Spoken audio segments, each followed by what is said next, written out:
वेगवेगळ्या वेळी ते विषय आल्यानंतर आपण बघूया. तर हा झाला मान. लोकांनी तसंच मानलं तर आपला केला, त्यांनीच मान ठेवला आपला.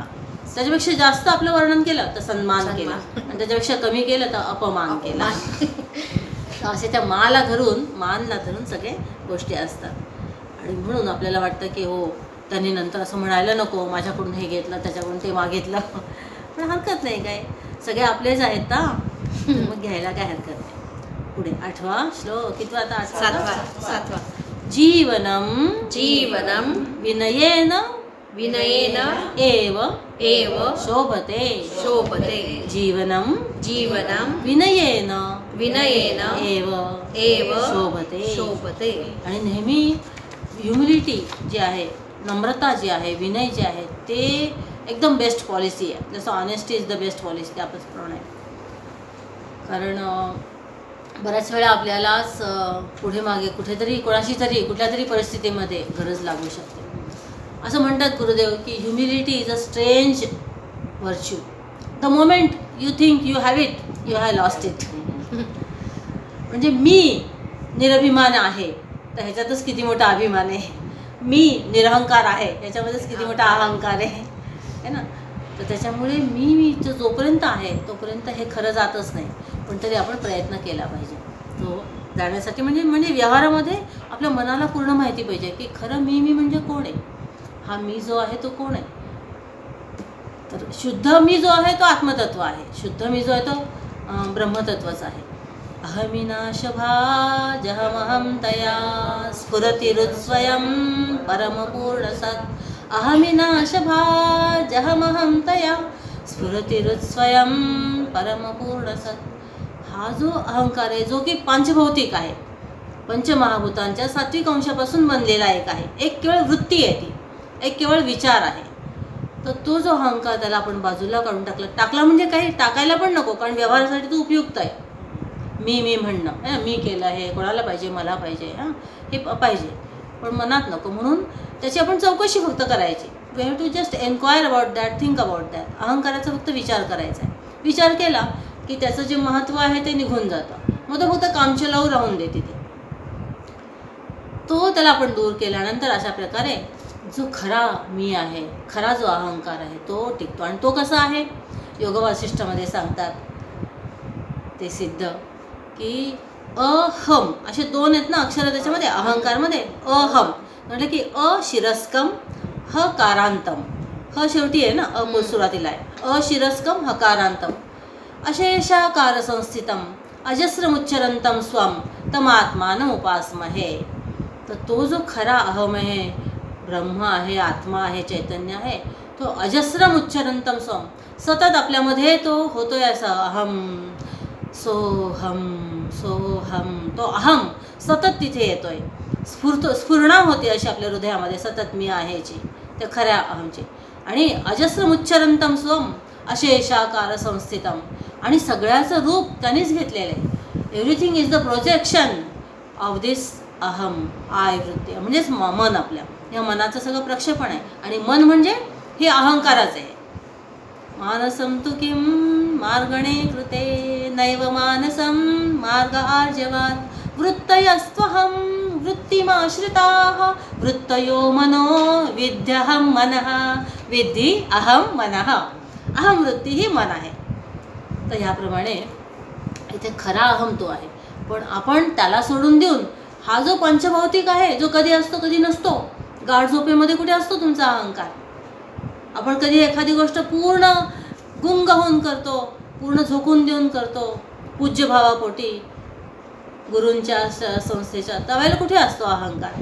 म्हणजे तो कधी कधी असतो कधी कधी नसतो, पण मी मात्र सतत आहे, तो शुद्ध अहम.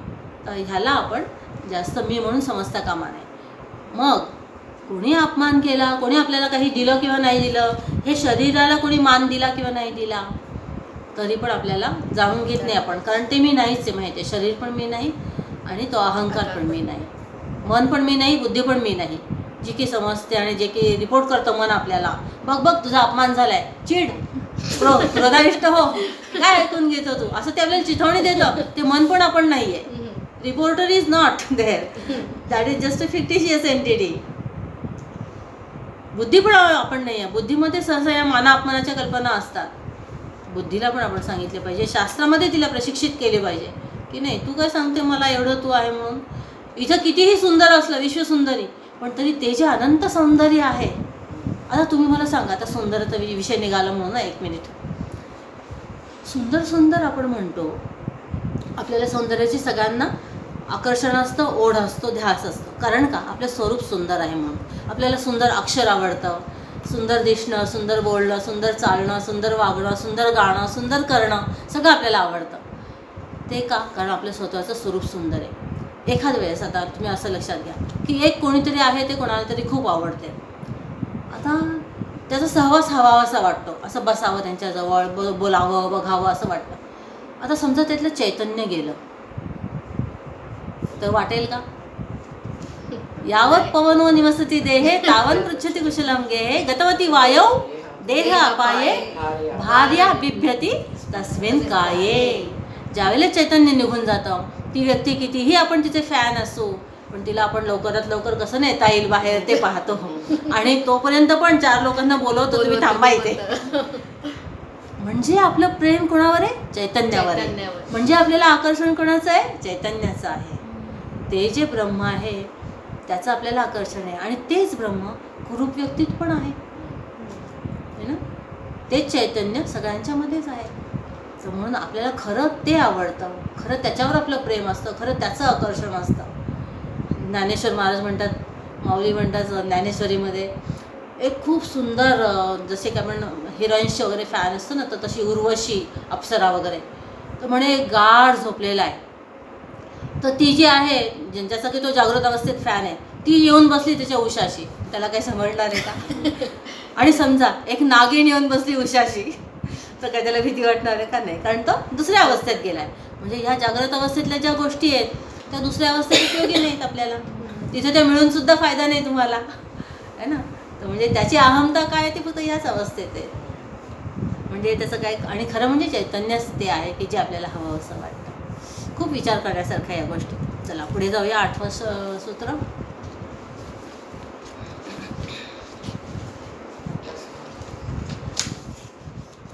तस्मात् स्वजीवनभारं स्वीकृत्य सर्वप्रयत्नेन तत्सफलीकुर्यात्. तस्मात् स्वजीवनभारं स्वीकृत्य सर्वप्रयत्नेन तत्सफलीकुर्यात्.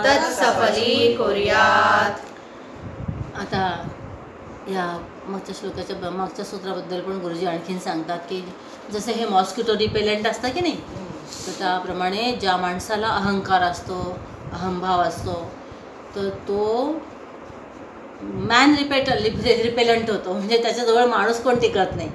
त्याला खूप जास्त मित्रमैत्रिणी, खूप त्याचे हे असे होत नाहीत. जेवढा आपण निरहंकारी बनू, निर्भिमानी बनू, तेवढा आपण लोकांना हवेवेसे वाटतो. कारण हा जो अहंकार आहे तो ह्या कांद्याचा, लसणाचा कसा दर्प येतो ना, दुर्गंध जसा येतो तो श्वासातून पण येतो, जरी तोंड साफ धुतलं तरी त्याप्रमाणे अहंकाराचा दर्प असतो, एक उग्रता असते त्याची, आणि ती चालण्यातून, बोलण्यातून, वागण्यातून सहज कळते.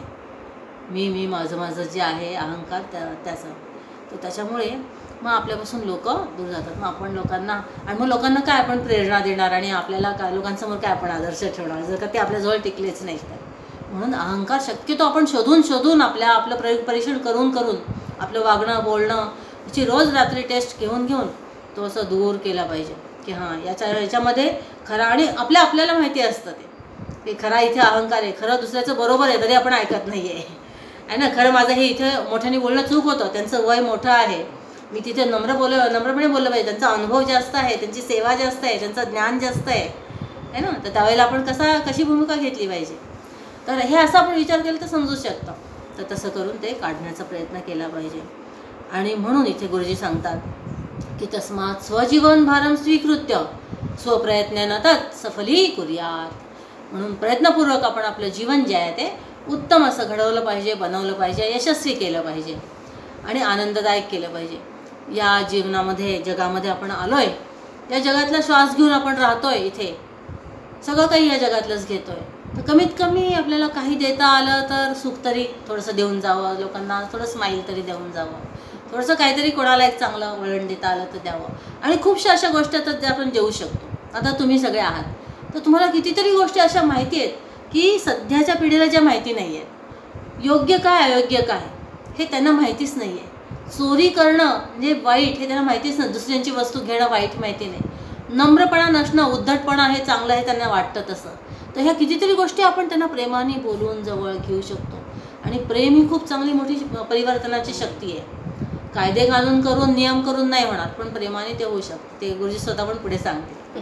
तर म्हणून असं करून आपण हे जीवन जे आपलं आहे ते सफली करू शकतो. आणि काय 2 गोष्टी सांगितल्या जीवनाच्या, एक तर जीवनाचा सामना करणं आणि दुसरं म्हणजे आपली पण स्वप्न पूर्ण करणे. ह्या दोन्ही गोष्टी. आता हे जे आपण बघतोय तर हे तुम्ही सगळं छान मन लावून ऐकत जा आणि नंतर विचार पण करा. आपण ह्याच्यावर तुम्ही सगळ्यांनी पण नंतर बोलायचं आहे. शेवटी झालं की एक एक सूत्रावर 5-5 मिनटं असं थोडंसं बोलायचं. थोडंसं काही तुम्ही लिहू शकता, नंतर पुस्तक पण आहेतच तुमच्याकडे.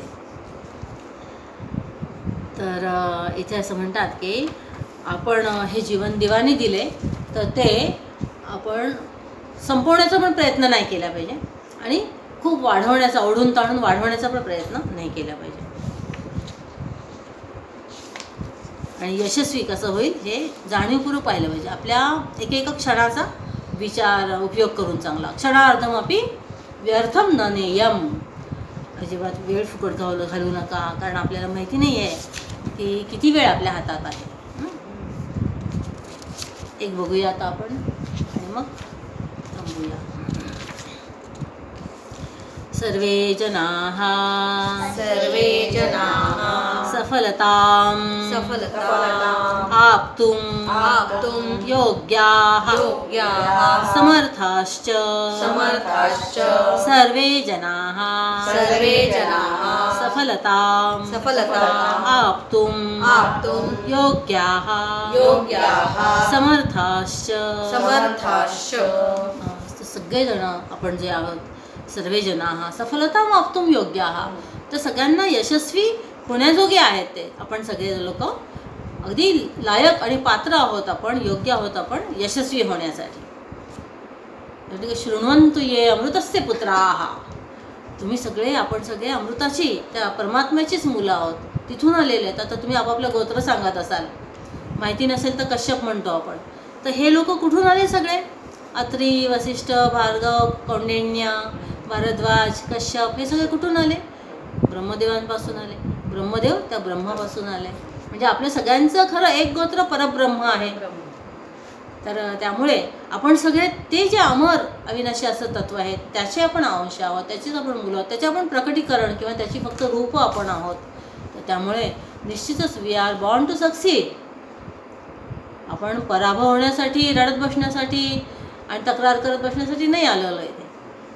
पण हे आपण स्वीकारून त्याच्याशी अनुसंधान ठेवून तसं केलं पाहिजे. कारण खरोखर योग वासिष्ठमध्ये खूप वेळा हे येतं की आपलं मन जे आहे ते चैतन्यमय आहे. भगवान गीतेमध्ये सांगतात की इंद्रियाणाम मनश्चास्य, मी इंद्रियांमध्ये मन आहे आणि ते चैतन्य असल्यामुळे मनामध्ये इतकी शक्ती आहे की जो तुम्ही विचार कराल ते होतं. कुठलाही विचार कोणत्याही वेळेला तुमच्यामध्ये येऊ दे, तसं घडत आहे. आत्ता या क्षणीसुद्धा तसं कुठेतरी जगामध्ये घडत आहे आणि तुमच्यासाठी पण तसं घडणार आहे पुढे. आपण म्हणतो ना की वास्तू तथास्तू म्हणतीये, म्हणून शुभ बोल शुभ बोल. तर त्याप्रमाणे मनामध्ये खूप मोठी सर्जनशक्ती आहे. जे केवळ विचार आहे ते प्रत्यक्षामध्ये घडवण्याची त्याच्यामध्ये निर्विवाद शक्ती आहे. म्हणून खूप मोठं आपलं कर्तव्य आहे की नेहमी सकारात्मक बोला, सकारात्मक असा विचार करा आणि आपल्यासाठी आशावादी अशाच भविष्याचा विचार करा. कधीही चुकूनसुद्धा, आणि त्यासाठी सावधानच राहिलं पाहिजे की दुसरा कुठला नकारात्मक विचार नाही, निराशात्मक, उदास करणार असा विचार नको यायला.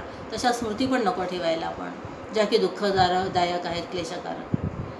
तर हे जेव्हा आपण करतो तेव्हा आपल्याला असं दिसून येतं की मी माझ्यासाठी उत्तम भविष्य घडवलेलं आहे. कारण आपण जे आत्ता विचार करतोय तेच पुढं प्रत्यक्ष जग आपल्यासमोर येणार आहे. आणि आता ह्या क्षणीच पण तसंच घडत आहे. योग वसिष्ठामध्ये खूप अशा चांगल्या त्यांनी गोष्टी दिलेल्या आहेत. तर अशा प्रकारे आपण आता माझं पान नंबर 28 आहे ना, तुम्ही काय ते तुमचं बघून ठेवा वाटल्यास तर. आता 30वरचं आपल्याला घ्यायचं आहे. त्यांना तुम्ही दिली नाही आहे ना.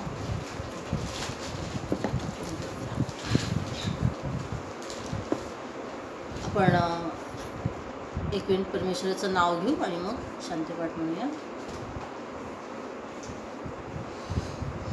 ओम नमो भगवते वासुदेवाय म्हणा. ओम नमो भगवते वासुदेवाय.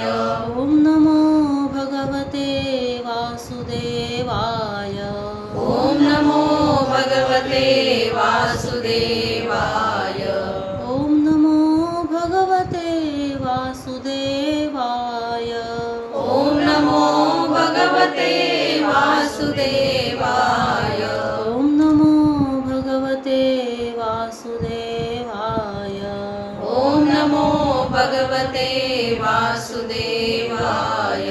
वासुदेवाय. वासुदेवाय. वासुदेवाय. वासुदेवाय.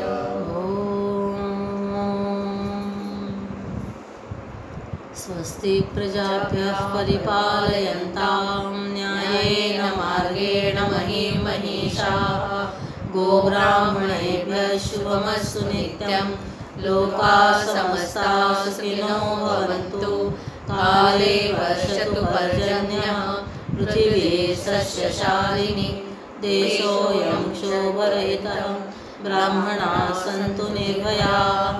ॐ सर्वेषां स्वस्तिर्भवतु. सर्वेषां शान्तिर्भवतु. सर्वेषां पूर्णं भवतु. सर्वेषां मङ्गलं भवतु. सर्वे भवन्तु सुखिनः. सर्वे सन्तु निरामयाः. सर्वे भद्राणि पश्यन्तु. मा कश्चित् दुःखभाग् भवेत्. असतो मा सद्गमय. तमसो मा ज्योतिर्गमय. मृत्योर्मा अमृतंगमय.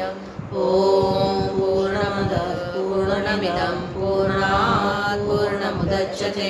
पूर्णस्य पूर्णमादाय पूर्णमेवावशिष्यते. ॐ शान्ति शान्ति शान्तिः. हरिः ॐ श्री गुरुभ्यो नमः. हरिः ॐ श्री कृष्णार्पणमस्तु. श्री सीतारामचंद्रार्पणमस्तु.